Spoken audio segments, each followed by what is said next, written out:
you dig it? Can you dig it? Can you dig it? Every day I'm hustling. Who you suckers think you're tripping with? Yes, I'm the boss. 745, white on white, that's Rick Ross. I keep them wide.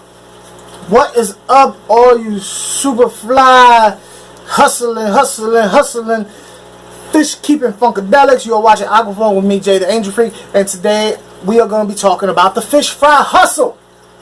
Making a little cash off of what you like to do.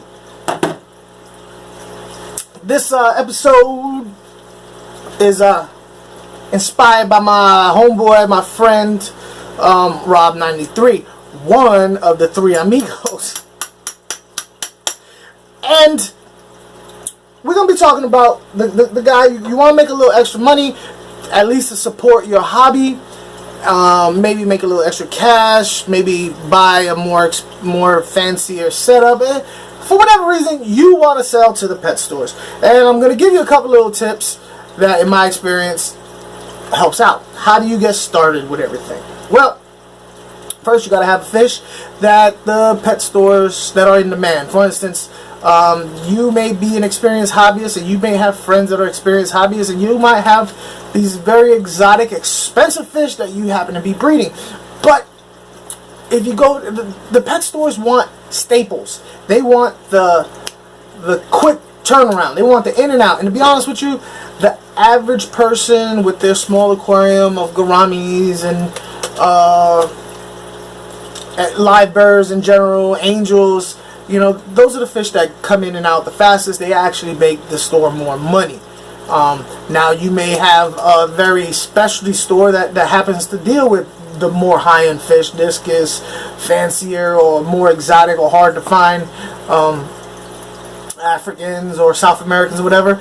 But for the most part, you as a beginner will make more money on the everyday staple fish, because they'll be calling you more often for that, because they'll be selling out of it more often. So be a regular customer. You don't want to just walk in the store and be like, "This is me, I sell fish." What? Just, you know, just you're not a legal business, so you know they gotta get to know you. You know what I mean? So the best way to get to know a business owner is to make him money. So you gotta spend some dough there. All right, you gotta spend it to make it. You just do. You're not just gonna go to a brand new pet store that that never seen you before and expect them to do business with you. It's just not gonna happen. This is a concept that a lot of people have trouble with. I understand why they have trouble with, but trust me, it works out at the end. Give them a tank full, 10-gallon tank full of free fish. All right, give it to them.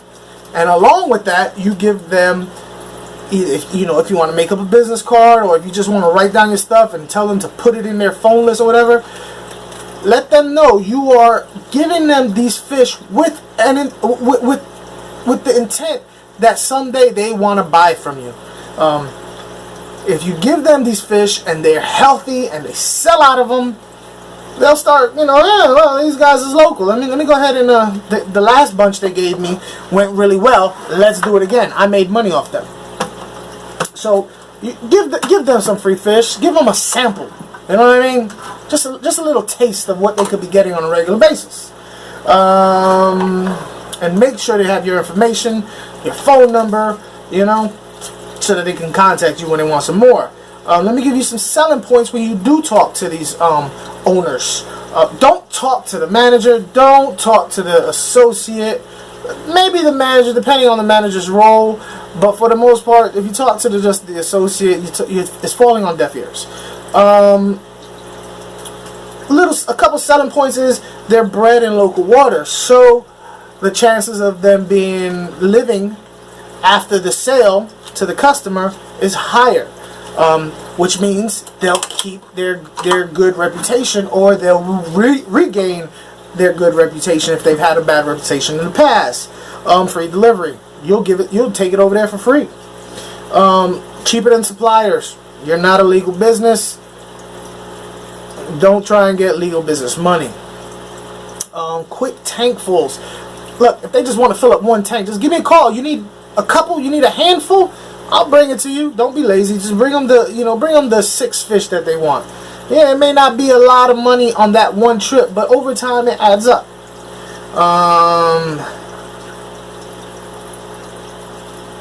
Let them know that if they do business with you, you will not do business with competitors in the area. So they don't have to worry about, they can be like, if Angels is something hard, for instance, your area to get, let them know they could be the Angel store or whatever it is that you sell. Let them know. I'm not going to compete. I'm not going to go ahead and sell to that store. I will compete outside of that market. Let them know that in advance, but I'm not going to go to your competitors, your direct competitors at least. Let them know that you are not going to sell on Craigslist. Let them know that you are not going to just be selling out of your house. And I've seen people do this, and I just want to, if you're at the pet store and they just bought your fish and you're standing there looking at the tank of your fish, and somebody goes, ooh, I like those fish, do not try and sell them on the side. Alright, that's just bad business. That's weak. Don't do it. And be sure that they know your intent. This is what you want to do. You want to grow as a fish breeder, and this is what you can provide as of right now. But you plan on doing more. That way they can maybe expect more. You know what I mean? Go in and make follow-ups. There's 100 people that probably wants to sell to them, local breeders. But don't be lazy. Go and make follow-ups. When you go in to buy that fish food, let them know, hey, you look a little low on Angels. What you think? The best time to actually go to a pet store to see if they'll buy from you is maybe a couple of days after their shipment, because what happens is if they have 10 empty tanks, they will make 10 orders, 10 different types of fish to fill those 10 empty tanks. But 9 times out of 10, they don't. The supplier doesn't send them everything, so they'll probably have a couple of empty tanks and a couple days. A lot of people know when their shipment comes in, so they might get wiped out in a day or two, so they need a little something else to pass them through a couple of days. They don't like having empty tanks. They don't like having empty tanks. Pricing. It varies from place to place. I don't know where you live at. I don't know what the market's like.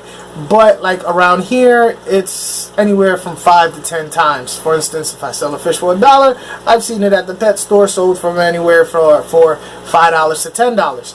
You kind of gonna have to, gauge that for yourself.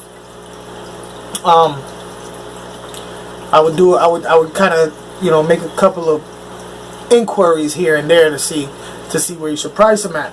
If the pet store sells the fish for $10, don't think you can sell it to them for $7. There's no money in it for the pet store. It's gonna be way lower, man. That's just the fact of business. Don't think because a pet store gets a certain price that you're entitled to a chunk of that. It's just unrealistic. You want to be realistic. They can't make money that way, and somebody else is going to come in way lower than you. So, don't be greedy. You know what I mean? If you sell them a fish for $1 and you see them selling it for $10, if that dollar is what you gotta sit back and go, how much do I have to make per fish to make it worth it? And once you come up with that number, stick with that number. Don't try and jack the number up because of what the pet store is selling it at. Okay? Later on, once they get, hooked on your product because it's a superior product, then you can think about jacking the price up a little bit. But be careful, because pet stores will occasionally go, you know what, I like this guy's fish, I like his product, it's healthy, but he's being a little greedy, and somebody might come in lower than you, and they might just give him a chance because you happen to have run out that week. They're going to give somebody a chance, and guess what? They got a good product for cheaper too. So now you're out. Alright? In the beginning, accept store credit. Store credit's the same as money as far as it concerns you. If you're going to sell a bunch of fish for $20, but you happen to need a product at that pet store for $20, what's the difference? It's no difference. The only difference is in the pet store. The pet store bought that product for $20 that they're selling for $20. They probably bought it for maybe $8, $12. I don't know how much they bought it for, but now they have your fish that they really only spent $8 or $12 on. So it's a win-win situation. You're doing business, you got this product worth $20 that you needed anyway to support your aquarium and help it grow, and they got your X amount of fish that's going to bring them X amount of dollars for way cheaper than they would have spent on cash. All right,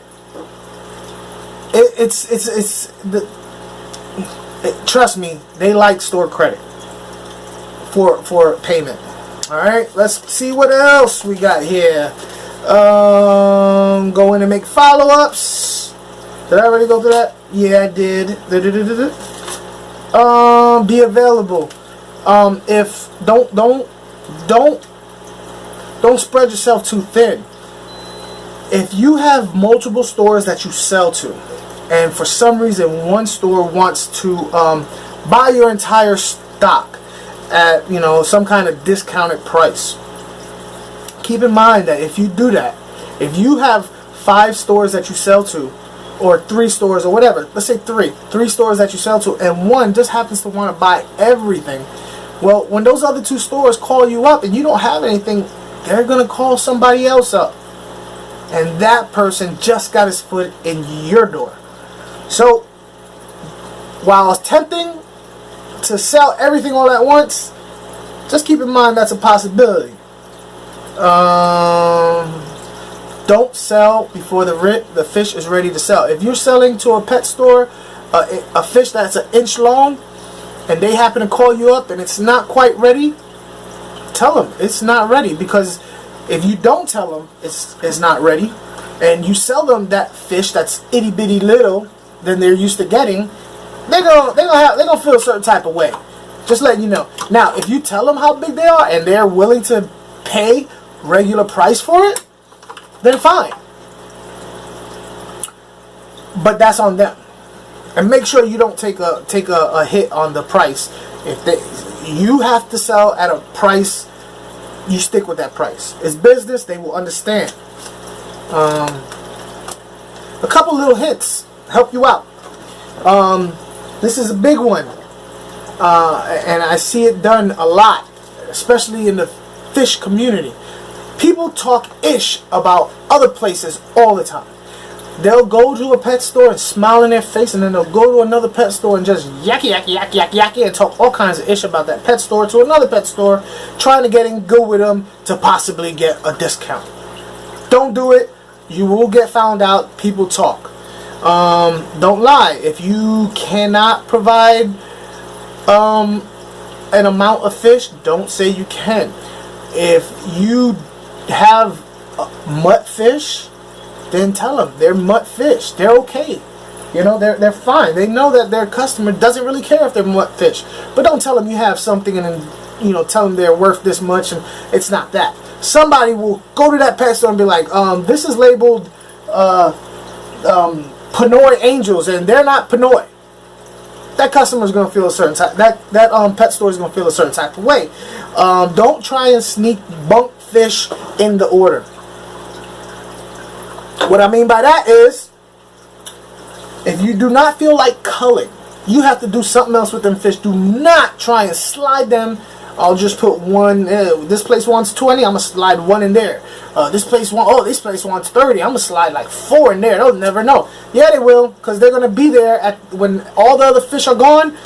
The foreign fish are gonna be there staring at that owner in the face, and the owner's gonna be looking at him and being like, "I'm not ordering from that guy no more. I got a tank full of these bunk fish." When you go speak to the owner, have pictures of your setup. When I say have pictures of your setup, I'm talking about have real life pictures. Don't clean up the area, okay? Let them see. If you got a bottle of Prime and an empty one laying around, let them see you working. They're fish people. They know their fish room is a hot mess because they're working all the time on it. So when they see yours, they go, okay, that's my people right there. So show them the real deal. Okay, let them know you're serious.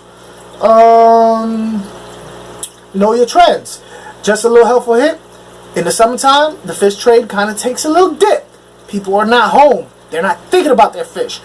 The fall and the winter time is when people are actually home and go, oh snap, I got a fish tank. Let me do something with this. I've been sitting on this couch all winter, or the last couple weeks of winter, and I don't want to look at this empty fish tank. So know your trends. Let me see. If you want to think about breeding other fish, don't think about breeding fish that are like the same cost as the fish you're selling. Let me give you an example. It's called upsell. You know them little chip clips that you see at the store right next to the counter? There you go. Oh, stop. Yeah, I need one of those. Yo, like angels, for instance. Breed Cory cats. Breed bushy nose plecos. Breed rams. Maybe not rams. Breed other fish that are cheaper in price but can go well. When you go, oh, you getting angels, you know what goes real well with angels? Boom, these fish. Or you know what goes good with those guppies? These fish or those fish. You know, it's and they're not as expensive, and the customer will probably pick up, spend a little bit more at the counter. The owner knows that. So if you plan on venturing out away from the fish that you intended to, think about fish that can be sold well with your fish.